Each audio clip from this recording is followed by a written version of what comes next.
Հայր երեք հայտնի դարձավ, որ վեհափառ Հայրապետի ելքը եւս արգելեցին եւ դրան նախորդել էր Նիկոլ Փաշինյանի հայտարարությունն առայն, որ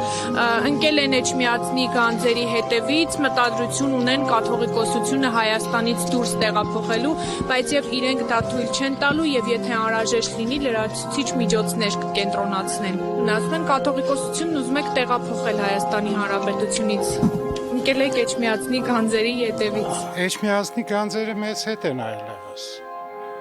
Եվ եթե Էջմիածնի գանձերը մենք կարող ենք Հայաստանից դուրս հանել, ուրեմն Հայաստանում պետություն չկա, չի կարող հսկել ոչ իր սահմանները, ոչ իր մաքսատները, դա ինչի մասին է խոսում։ Եվ ի վերջո շատ լավ գիտեք պատմությունից, որ 1441-ից երբ վերստին Մայրաթոռը վերադարձավ Հայաստան, 700 տարի է Հայաստանում է եւ հավիտենաբար Մայրաթոռը լինելու է Հայաստանում։ Եթե նույնիսկ ոմանց պատճառով Հայաստանի Հանրապետությունը չլինի։ Երբևէ Մայրաթոռը հայ հոգևորականը եւ հատկապես ամենայն հայոց կաթողիկոսը Հայաստանը չի լքի։ Սրբազան եւ ասում են ելքը, քանի որ փակվել է կաթողիկոսի, այնուամենայնիվ եպիսկոպոսած ժողովը տեղի է ունենալու թե ոչ, եւ արդյոք կաթողիկոսի բացակայությամբ տեղի կարող է ունենալ եւ ինչպես կարող է ունենալ։ Ասեմ ձեզ, բոլորիդ քաչ հայտնի է, որ երեք ամենայն հայոց կաթողիկոսին էլ շինծու քրեական վարույթի հիման վրա երկրից դուրս գալու արգելք դրեցին, ինչպես որ գրեթե 2 շաբաթից ավել առաջ Գերագույն հոգևոր խորհրդի 6 անդամ եպիսկոպոսների, արքեպիսկոպոսների վրա, նույն այդ վարույթի հիման վրա, որոնցից մեկը ես եմ։ Եվ ամեն պարագային մեր եպիսկոպոսները հավաքվելու են Ավստրիայում, բնականաբար ամենայն հայոց կաթողիկոսի բացակայությամբ փոքրինչ փոխվում է եպիսկոպոսատ ժողովի կարգավիճակը, այն դառնում է եպիսկոպոսած հավաք, որտեղ մեր եպիսկոպոսները միևնույն է հավաքվելու են եւ քննարկելու են զանազան հարցեր հուզող մեր եկեղեցուն եւ հատկապես այսօրվա իրավիճակների հետ։ Որևէ մեկը չի կարող արգելք լինել մեր եպիսկոպոսներին որևէ տեղ հավաքվելու եւ նույնիսկ ոչ միայն հավաք, այլև ամենայն հայոց կաթողիկոսի գլխավորությամբ եպիսկոպոսած ժողով անելու։ Այդ մտածածին, այդ ցնորամիտ բաները, որ եպիսկոպոսատ ժողով Հայաստանից դուրս չի կարող լինել, դրանք պարզապես օդի մեջ գցած խոսքեր են եւ զարմանում են, որ ամեն անգամ, չգիտես ինչու, մի խումբ ապիկարներ ուզում են մեր ժողովրդին պարզապես տկարամիտի եւ հիմարի տեղ դնել, բայց մեր ժողովուրդը շատ լավ հասկանում է այդ ամենը։ Սրբազան հանրային քրեական հետապնդում է արդեն հարուցվել եւ բացակայելու արգելք է որպես խափանման միջոց ընտրվել։ Հնարավոր համարում եք, որ նոր այդ խափանման միջոցը փոխեն եւ որոշեն կալանքը կիրառել եւ կալանավորել վեհապարին։ Ես երբևէ չեմ կարող նման ուրեմն պրոգնոզներ տալ։ Նախ եւ առաջ ես տեսնում եմ, որ այսօր մեր երկրում ամեն ինչ հնարավոր է։ Միայն թե լինի ոմանց քաղաքական կամքը։ Սրբազան հայր, կա արդյոք հայտարարություն այն գործարարների, որոնք ամեն տարի միլիոնավոր դոլարների նվիրատվություններ են անում ի պայծառություն Մայրաթոռի, Սուրբ Էջմիածնի, վարչապետի հայտարարություններին հակադարձող հայտարարություն։ Վարչապետի հայտարարություններին բնավ հակադարձել անիմաստ է, որովհետև այդ մարդը մեր ազգի մեծագույն բարերարներին Հայաստանի թշնամի ու գող ավազակ է հայտարարում։ Եվ կարծում եմ, ով իր վրա այդ կարող է առնել, նա էլ պիտի հակադարձի, որովհետև գիտեք ամեն անհետ բանի պետք չունի հակադարձել։ Այդ մարդկանց ճանաչում է ողջ ազգը եւ շատ լավ գիտի, թե նրանք ինչ նվիրվածությամբ են մշտապես եղել ոչ միայն եկեղեցու, այլև Հայաստանի Հանրապետության համար ինչեր են արել։ Դրա համար երևի օրը կգա, որ այդ մարդկանցից պետք կլինի ներողություն խնդրել։ Սրբազան Նիկոլ Փաշինյանը նաև ասում է, որ իրենք տեղեկություններ ունեն, որ հայ առաքելական եկեղեցու միջոցով գումարներ է գալիս եւ այստեղ քաղաքական նպատակներով է օգտագործելու։ Ինչպես կարձագանքեք։ Արձագանքելու բան չկա, սիրելիներս, նորից էլի ասում եմ, ձեզ ու մեզ հիմարի տեղ են ուզում դնել եւ իրենց քաղաքական հայտարարություններով շատ կարեւոր մի ժամանակաշրջանում պիտի անպայմանորեն այն հեղինակությունները, որ գոյություն ունեն Հայաստանում, ինչ որ ձևով նսեմացվեն եւ նեյտրալացվեն։ Ես չգիտեմ, թե այդ հայտարարությունը դույզն ինչ հիմք կա, թե չկա։ Եթե կա,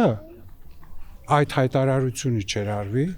այլ վաղուց ի վեր կոռուպցիոն դատարանի վարույթ կլիներ։ Սրբազան ինչու են իշխանությունները այսքան սարսափած եպիսկոպոսատ ժողովից։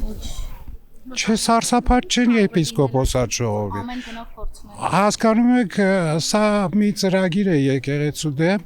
եւ այդ ծրագրի ընթացքում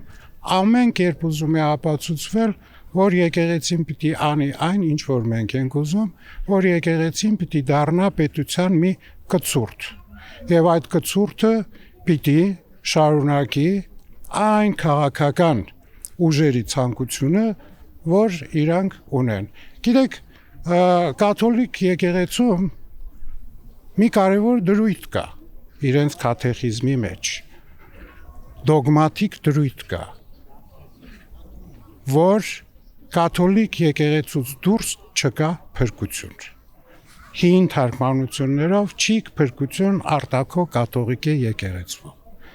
Այսօր նման մի դոգմա մեր երկրում էլ է կարծես թե։ Չկա փրկություն որոշակի քաղաքական թիմից դուրս։ Եկեղեցու շուրջ ստեղծված իրավիճակի հանգուցալուծումն ինչպիսին պիտի լինի։ Սիրելիս, ինձ հարցեր եք տալիս, որը ես չեմ կարող պատասխանել։ Ես չեմ կարող պատասխանել եւ կարծում եմ, եթե նույնիսկ վերին ուժերին հարցնենք, նրանք էլ կդժվարանան պատասխանելու դրան, բայց ամեն պարագային եկեղեցին անկոտրում է, եկեղեցին իր հազարամյակների ավանդության, իր հազարամյակների նվիրվածության, իր տիրոջը,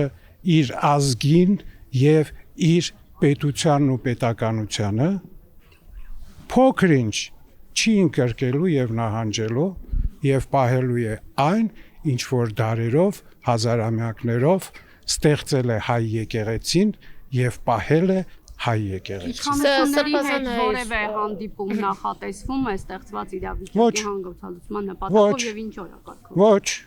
որովհետեւ իշխանությունները մեկ օրակարգ ունեն ընդամենը։ Փոխելու ամենայն հայոց կաթողիկոսին, որը իրենց իշխանությունից դուրս է ընդհանրապես սահմանադրությամբ, օրենքով եւ բոլոր տեսակի օրենքներով։ Սրբազան հայր։ Այս ընթացքում այն 10 եպիսկոպոսները, ովքեր միացել են Նիկոլ Փաշինյանին, քայլ արել են վեհափառին հանդիպելու, խոսելու կամ ձեզ, եւ նաեւ ներքին գործերի նախարարը հայտարարեց, որ բարձրաստիճան հոգեվորականները եւ ոչ միայն դիմել են իրենց, նշելով, որ իրենց կյանքին վտանգ է սպառնում, այդ իսկ պատճառով է, որ ԱԱԾ-ականները, ոստիկանները իրենց անվտանգությունն են հսկում։ Օրինակ, ձեր անվտանգությանը վտանգ չի սպառնում, ինչու՞ չեք։ Ոչ, իմ անվտանգությանը չի սպառնում, որովհետև ես ունեմ իմ պաշտպանը եւ ամենակարևորը միշտ անվտանգությունը սպառնում է մարդու խղճին եւ հոգուն եւ եթե խիղճդ մաքուր է ոչինչ կարող է քեզ վտանգ լինել իսկ այն հայտարարությունները որ արվում են դրանք նորից էլի հայտարարություններ են պաշտպանելու համար իրենց քաղաքական թիմի օրակարգի իրականացմանը Սրբազան հայր, եպիսկոպոսած ժողովը ասացի, քանի որ կաթողիկոսը չի մասնակցելու, կոչվելու է եպիսկոպոսած հավաք, արդյոք հավաքի Հարցը կոչվել է չէ միայն, այլ արդեն իր կարգավիճակով դառնում։ Արդյոք այդտեղ քվորում ապահովելու խնդիր կա թե չէ, կանոնակարգն ինչպիսին է, եւ ժողովում որոշում կայացվելու էր թե ոչ, հավաքի դեպքում կայացվում է որոշում թե ոչ, եթե որոշում Հավաքի դեպքում որոշում վճիռ չի կայացվում։ Միայն ներքին իրենց օրակարգի համար, ասենք թե նույնիսկ հավաք եթե լինում է հավաքնել, պիտի ինչ որ օրակարգ ներկայացնի եւ այդ օրակարգը բնականաբար բոլորի հավանությամբ եթե լինում է, դա կարող են կոչել որոշում, բայց որոշում ոչ թե վերդիկտ կամ վճիռ իմաստով է, այնպես որ սովորական լինելու է մեր եպիսկոպոսների հավաքը, բնականաբար ոչ թե հավաքվելու են այնտեղ իրար կարոտած լինելով ինչ որ ձևով ժամանակ անցկացնելու, այլ շատ հստակ է եպիսկոպոսները այդ օրերին իրենց աղոթական միասնությամբ, որովհետև մեր օրակարգի մեջ հատուկ նաև աղոթական մասը կա ծրագրի, քննարկելու են մեր եկեղեցու այսօրվա որոշ հարցեր եւ հատկապես շատ լավ գիտեք ամենաակտուալը ինչն է։ Սրբազան հայր, վեհափառ հայրապետի տրամադրությունը ինչպիսին է հաշվի առնելով երեկվա վարույթը։ Եթե ասեմ մենք այսօր սև ենք հակել, որ սուքի մեջ եք, կհավատաք։ Բնականաբար գիտեք, բաներ կան, որոնց որ վերաբերվում ես պարզապես լավ էդ էլ արեցիք հետո։ Սրբազան հայր Ադրբեջանի հոգևոր առաջնորդն էր անդրադարձել վեհափառ հայրապետին, նշելով, որ նրանք պահանջում են գերիների վերադարձ, պատանդարված քաղաքացիների վերադարձ, այդ կերպով եւ դառնում է վեհափառ հայրապետը պատերազմի սպառնալիք։ Ձեզ ասեմ, Ադրբեջանի հոգևոր առաջնորդը ոչ թե նոր է անդրադառնում ամենայն հայոց կաթողիկոսին, այլ հատկապես պատերազմից հետո 21 թվականի մեր եռակում հանդիպումից հետո ինքը այլևս հաղթանակացի դերում է իրեն զգում եւ ամենտեղ հայտարարում է եւ լինի դա Վատիկանում, լինի միջազգային տարբեր հարթակներում եւ իր բողոքը, եթե հիշում եք, հունիսի 11-ին ուղարկած եկեղեցիների համաշխարհային խորհուրդ, որտեղ որ ինքը հայ եկեղեցին համարում է, որ հայ եկեղեցին ամենահիմնական ռևանշիստն է, սեպարատիստն է եւ այս ռեգիոնին վտանգ սպառնացող հիմա էլ խաղաղությանը, որովհետև բնական է ռևանշիստը եւ այլ։ Ես ձեզ ասեմ, մեզ համար նորություն չէ։ Միայն ցավ է, որ դրա արձագանքները մենք նույն ձևով լսում ենք մեր ազն ժողովրդի զավակների կողմից։ Սրբազան հայր ներողություն, այն բարձրաստիճան հոգևորականները, որոնք միացել են Փաշինյանին, այսպես պայքարում են եկեղեցու դեմ, տեղյակ եք արդյոք նրանց սպասում է կարգալուծություն թե ոչ, որովհետև գիտեք համացանցում նաև այդպիսի կարծիքներ, առաջարկություն կա վեհապար։ Սիրելիներս, որքան հայ, անքան կարծիք։ Եվ ընդհանրապես ես միշտ մի խոսք եմ ունեցել, որ այսօր ուզում եմ կրկնել, եւ շատ անգամներ ասել եմ, որ սովորաբար մարդիկ եկեղեցի գնում են իրենց փոխելու եկեղեցու մեջ, բայց հայ մարդը գնում է եկեղեցին փոխելու նպատակով։